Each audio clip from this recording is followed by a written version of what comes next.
සුබ දවසක් කියලා ඔයාලවද සාදරයෙන් පිළිගන්නවා Madoo Sweet Home අපේ YouTube channel එකට.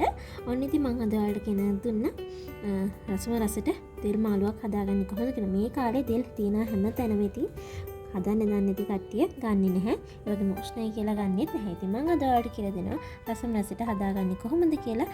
දේසියෙන්ම ඉතින් අපි බලමු මේකට අද අපිට මොනවද ඕන වෙන්නේ කියලා. ඔන්න ඉතින් මේ තියෙන්නේ මම අද අරගත්ත දේවල් තමයි. ඉතින් මම මෙතන අරගෙන තියෙනවා මේ විදිහට පොඩියට කපාගත්ත දෙල්. ඉතින් මේක ඔයාලට කැමති විදිහට කපා ගන්න පුළුවන්. ඒ වගේම මිටි කිරි, දිය කිරි, ඉතින් පොඩියට කපාගත්ත බීලුණු ගෙඩියක් අරගෙන තියෙනවා. සුදු ලුණු බික් දෙක තුනක්, කුරුඳු පොතු කෑල්ලක්, ඒ වගේම රම්පි කරපිංචා. ඉතින් 3-5 කහ, ඒ වගේම මිරිස් කුඩු, කැලි මිරිස් ටිකක් මම අරගෙන තියෙනවා. ඉතින් ඔයාලා වීලි මිරිස්, වෙරිච මිරිස් කරලා තියෙනවා. ඔයාලට පුළුවන් කඩලා මේකට එකතු කරගන්න. ඒ වගේම රස අනුව ලුණු, අබ ඇට ස්වල්පයක්, ඒ වගේම උළුහල්.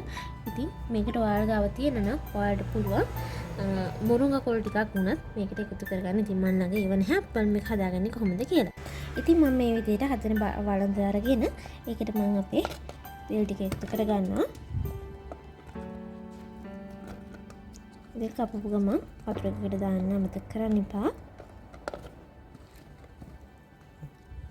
ඊළඟට මේ විදිහට බීරුණ චුට්ටක් මම ඔක්කොම දාගන්නේ නැහැ. මොකද මම තෙම්පරාදුවක් දාගන්න නිසා. සුදු ලුණු ටිකක්, කරපිංච ටිකක්, මේ රම්පේ කෑල්ල, වගේම කුරුඳු පොතු කෑල්ල මම මේ විදිහට එකතු කරගන්නවා. දැන් මම මේකටම තුන පහ ටිකක් එකතු කරගන්නවා. වගේම මිරිස් කුඩු, කහගොඩ සෝපයක්, වගේම අසානෝ ලුණු, උළුහල් ටිකක් මේ විදිහට දාගෙන මම අපේ දිය කිරි ටික මේ විදිහට දාගන්නවා. ඉතින් තෙම්පරාදුවට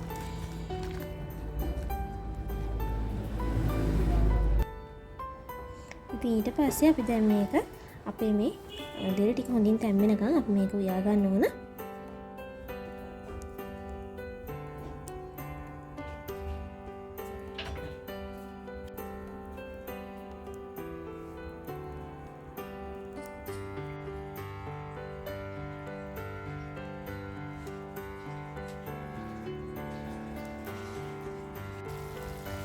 ඉතින් අපේ දෙල් ටික දැන් හොඳට තැම්බිලා තියෙන්නේ. මම දැන් මේකට මිටි කිරි ටික දාගන්නවා.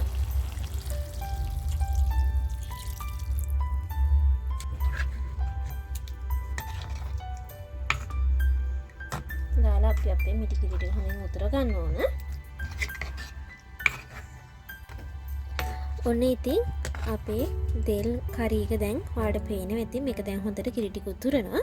ඉතින් මම මේ වෙලාවේදී මේක ලිපෙන් බාව ගන්නවා. මොකද මම අද ගත්තේ මැටි වළඳක් කියන්නේ මේක ලිපෙන් බාලා නිවෙනකොට මේක තව ටිකක් උකු වෙනවා.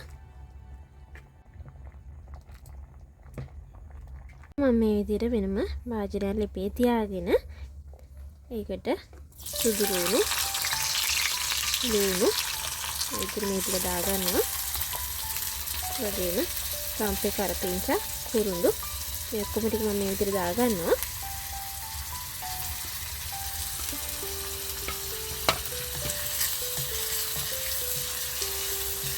දාගෙන අපේ මේ ලුණු ටිකක් මැද වෙනකම් මේ විදිහට තෙම්පරාදු කරගන්න ඕනේ.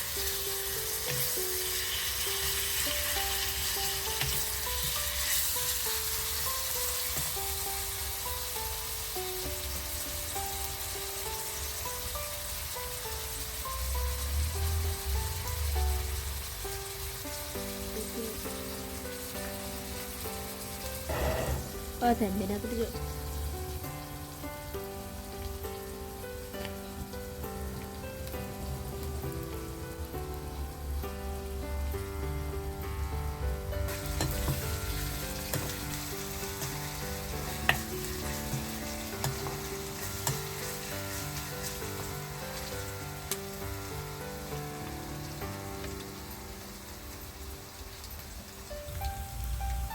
ඉතින් මේ ටික හොඳින් මේ විදිහට මැලි වීගෙන එනකොට මම මේකට අපි අබ ටික එකතු කරගන්නවා.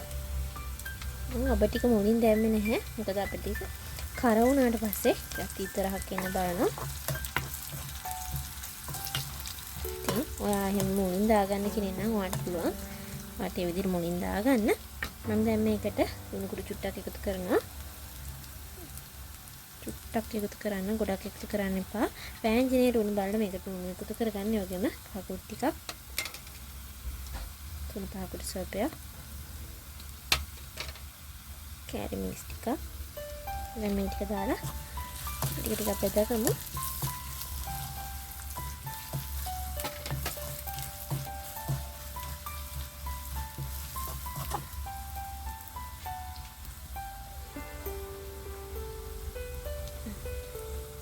දැන් අපි මේක ලිපෙන් බාලා අපි කලින් හදාගත්ත දෙල් වෑංජනට එකතු කරන්න ඕන.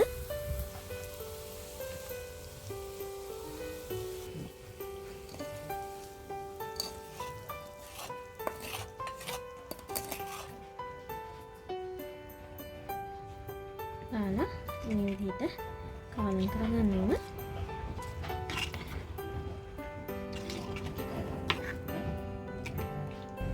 ඉතින් මේ තියෙන්නේ අදහස් අපි හදාගත්ත අපේ රසම රස දෙල් ව්‍යංජනෙදී එහෙම නැත්නම් දෙල් කරියකදී ඔයාලට පුළුවන් මම අද ඔයාලට කියලා දුන්න විදිහට මේ විදිහට රසම රස දෙල් කරිය එකක් හදාගන්න. ඉතින් මේක ඇත්තටම ඔයාලට ටෙම්පරාදු නොකර කන්නත් පුළුවන්. නමුත් මේ ටෙම්පරාදුව දාගත්තට පස්සේ තමයි අපේ මේ දෙල් ව්‍යංජනය ගොඩක් රස වෙන්නේ. ඉතින් මේ විදිහට තමයි ගමේ අම්මලා අත්තම්මලා අපිට දෙල් ව්‍යංජනය අපිට හදලා දෙන්නේ. ඉතින් ඔයාලා හදලා බලලා රස කොහොමද කියලා පහලින් කමෙන්ට් එකක් දාලා කියන්නත් අමතක කරන්න එපා. මේ වීඩියෝ එක හොඳ නම් තවත් කෙනෙක්ට බලන්න ෂෙයා කරන්න. ඒ වගේම කැමති නම් පුංචි ලයික් එකක් දාන්න. අපේ channel එක subscribe කරලා නැත්නම් දැන් subscribe කරලා bell icon එකත් click කරලා අපිත් එක්ක එකතු වෙන්න. ඉතින් අපි ආයෙත් රස කැමති හමුවෙමු. ආට සුබ දවසක්.